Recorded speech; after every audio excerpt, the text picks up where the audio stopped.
Only on CBS Atlanta News. You have heard about criminals cleaning up trash or maybe feeding the homeless as part of their community service.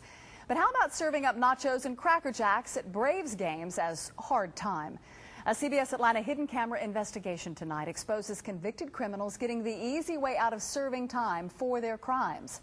CBS Atlanta's chief investigative reporter Wendy Saltzman went undercover to break this story, and Wendy is asking the tough questions for us tonight. How would you like to watch a baseball game as part of your criminal sentence? I went undercover to find out firsthand that's just what's happening here. Some convicted drunk drivers are serving up hot dogs and soda pops at Braves games as their community service time.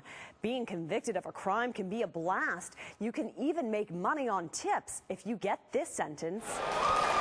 This is America's favorite pastime, baseball, hot dogs, and beer. But this ballpark filled with fans having fun also doubles as a place where some criminals are repaying their debt to society. There's lots of fun. This is Kathy Bailey, the executive director of the Giving Back Foundation and the mastermind behind a probation program that places people serving time behind these concession stands instead of behind bars. What do they have me selling at the concession stand? Is it like t-shirts and stuff? Or? The food, you know, I guess food, beer, whatever, whichever one they put you at, there's several different concession stands.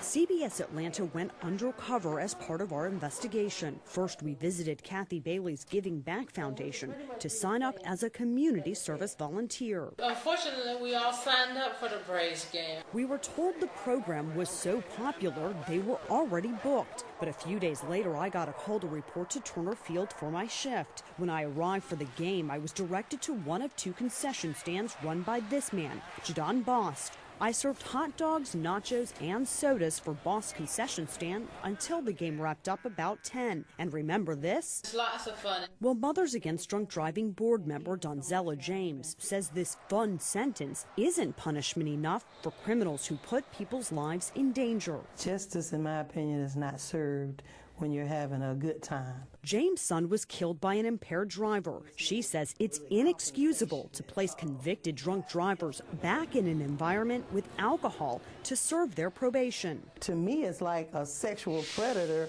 being put in, say, a daycare center. Community service is supposed to be an alternative to serving time. It typically includes work like picking up trash or building homes for the needy, and no one gets paid. And the questionable community benefit of this service isn't the only problem. Our investigation found the Giving Back Foundation was crediting probationers with hours they never worked. You're only there like 6 to 7 hours, and you get 10 hours of credit. Bailey says that lax reporting of time is one of the reasons people should sign up. Here you can work 6 hours of community service and get credited with 10 hours of time. And that's exactly what happened in my case. I was given 10 hours of community service credit for only working a 5-hour and 25-minute shift. That's another crime. So they've committed fraud, in my opinion, too.